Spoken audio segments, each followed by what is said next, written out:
perkembangan teknologi itu membawa dampak baru, seperti munculnya berbagai ancaman terhadap keamanan data yang ada pada sebuah file yang berisi informasi penting yang dimiliki oleh instansi atau perusahaan, seperti pencurian data, perusakan, dan penyalahgunaan informasi tentunya. Kemudian yang kedua adalah permasalahan umum. Tentu saja permasalahan umumnya adalah adanya peluang terjadinya pencurian informasi ataupun data penting yang ada pada seseorang ataupun milik instansi ataupun perusahaan ya. Seperti yang kita ketahui bahwa saat ini memang penggunaan internet memang sudah sangat begitu masif, sehingga jika seseorang tidak memiliki pengetahuan yang cukup mengenai bagaimana cara dia mengamankan data yang dimiliki, itu tentu saja dapat berpotensi dan memberikan peluang bagi orang tersebut untuk menderita kerugian akibat pencurian data. Kemudian apa sih outcome dari penelitian ini? Outcome dari penelitian ini jika kita lihat di bawah, hasil akhirnya adalah sebuah aplikasi desktop yang bisa digunakan oleh user untuk melakukan enkripsi file.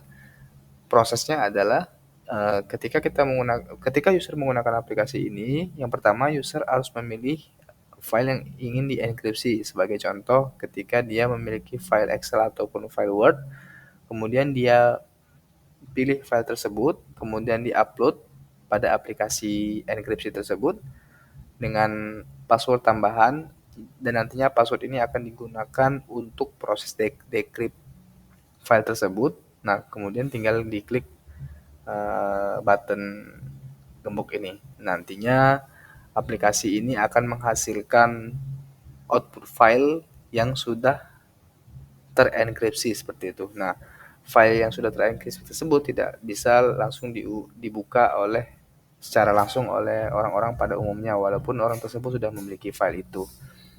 Dan ketika seseorang ingin mendapatkan informasi dari file yang sudah terenkripsi tersebut, tentunya harus melalui proses decrypt dengan menggunakan aplikasi yang sama. Oleh karena itu, bisa dibilang bahwa dengan menggunakan aplikasi ini kita bisa mengamankan file yang kita miliki dari tercurinya informasi ataupun data yang ada pada file tersebut oleh pihak yang tidak kita inginkan. Nah, kemudian metode apa yang digunakan oleh penulis dalam penelitian ini diantaranya adalah yang pertama adalah pengamatan ataupun observasi ya. Observasi merupakan salah satu teknik pengumpulan data ataupun fakta yang cukup efektif untuk mempelajari suatu sistem, di mana nantinya peneliti akan melakukan pengamatan dan mencari tahu seperti apa alur ataupun flow yang ada dalam sebuah proses ataupun aktivitas. Kemudian yang kedua adalah wawancara ataupun interview, merupakan salah satu teknik pengumpulan data dengan cara berkomunikasi ataupun tanya jawab dengan seseorang yang menjadi bagian ataupun terlibat secara langsung dalam alur ataupun proses aktivitas yang disebutkan sebelumnya.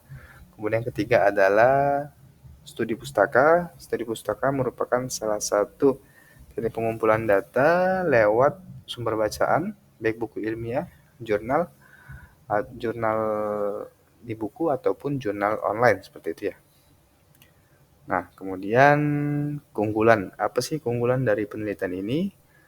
Nah, keunggulannya adalah aplikasi yang dihasilkan oleh penulis ini dalam bentuk aplikasi desktop, dan kalau kita lihat secara sekilas aplikasi ini sangat sederhana dan mudah digunakan serta cukup efektif untuk mengamankan file yang kita miliki seperti itu ataupun melakukan enkripsi pada file yang kita miliki.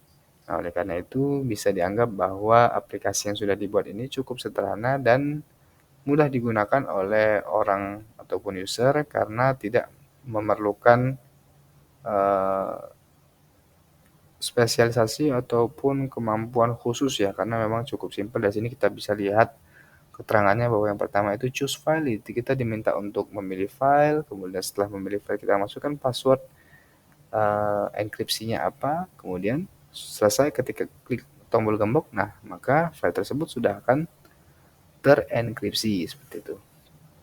Nah, begitupun sebaliknya ketika kita ingin mendekrip sebuah file untuk nantinya kita gunakan ataupun kita dapatkan informasi yang ada pada file tersebut, kita cukup mengupload file yang terenkripsi tadi, kemudian masukkan password, dan klik tombol buka gembok itu. Nantinya file tersebut akan di-decrypt sehingga sudah bisa kita gunakan ataupun kita dapatkan informasi yang ada pada file tersebut.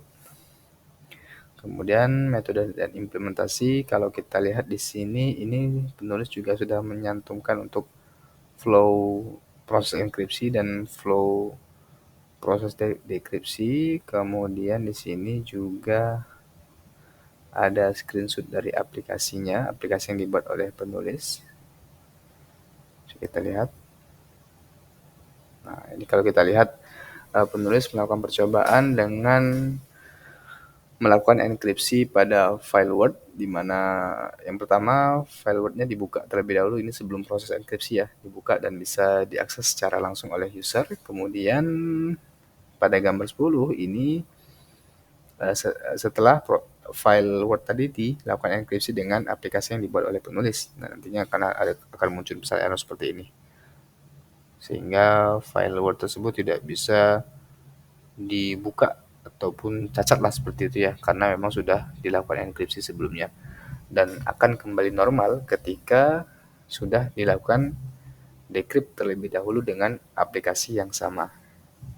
Kalau yang kedua ini juga sama, ini merupakan file Excel. Kalau tadi file Word, nah ini adalah file Excel yang dicoba untuk dilakukan enkripsi data. Dan ini kita lihat ternyata ketika dilakukan setelah file Excel tersebut dilakukan di enkripsi, tidak bisa dibuka ya file Excel-nya ya, hingga file Excel tersebut di-decrypt terlebih dahulu. Nah, kemudian juga ada contoh untuk file PDF juga ada. Ya. Oh, ini apa? Oh, ini dilanjutkan dengan file JPG ataupun JPEG. Nah, ini di rangkumannya. Jadi, setelah dilakukan percobaan terhadap beberapa jenis file, di antaranya file Word, file Excel, gambar, dan PDF, ternyata tidak mengalami perubahan ya dari segi ukuran. Kita lihat di sini ukuran aslinya dan ukuran file setelah proses enkripsi itu sama aja ya, jadi nggak ada perubahan, tidak berpengaruh terhadap size dari file tersebut. Nah, kemudian di sini adalah kesimpulan akhirnya. Berdasarkan permasalahan aplikasi yang dibuat, maka di kesimpulan aplikasi sangat mudah digunakan seperti yang sudah saya sampaikan sebelumnya. Ini cukup sederhana sehingga mudah digunakan oleh pengguna serta dapat membantu untuk mengamankan informasi yang ada pada sebuah file seperti itu ya, dari orang-orang yang tidak memiliki otoritas ataupun wewenang terhadap aplikasi tersebut. Dan kalau ada saran dari penulis di sini disarankan untuk lebih banyak lagi ya format file yang didukung oleh aplikasinya. Kalau tadi kita hanya mencoba beberapa format saja seperti Word, Excel, JPG, dan PDF. Nah, ini kalau dari penulis menyarankan bisa ditambah lagi untuk ekstensi file yang disupport oleh aplikasi tersebut. Kalau dari saya pribadi, untuk kedepannya mungkin bisa dibuat, kalau saat ini kan aplikasi dibuat dengan desktop base, aplikasi desktop base mungkin bisa dibuat dengan aplikasi Android, karena mengingat saat ini penggunaan smartphone kan memang sudah sangat masif dan hampir rata-rata semua orang itu memiliki memiliki smartphone maksud saya, sehingga ketika ada versi Android-nya itu bisa secara langsung digunakan oleh pengguna dari perangkat smartphone. Ya, mungkin itu untuk kesempatan pada malam hari ini. Mohon maaf jika terdapat kekurangan dalam penyampaian. Saya akhiri. Wassalamualaikum warahmatullahi wabarakatuh.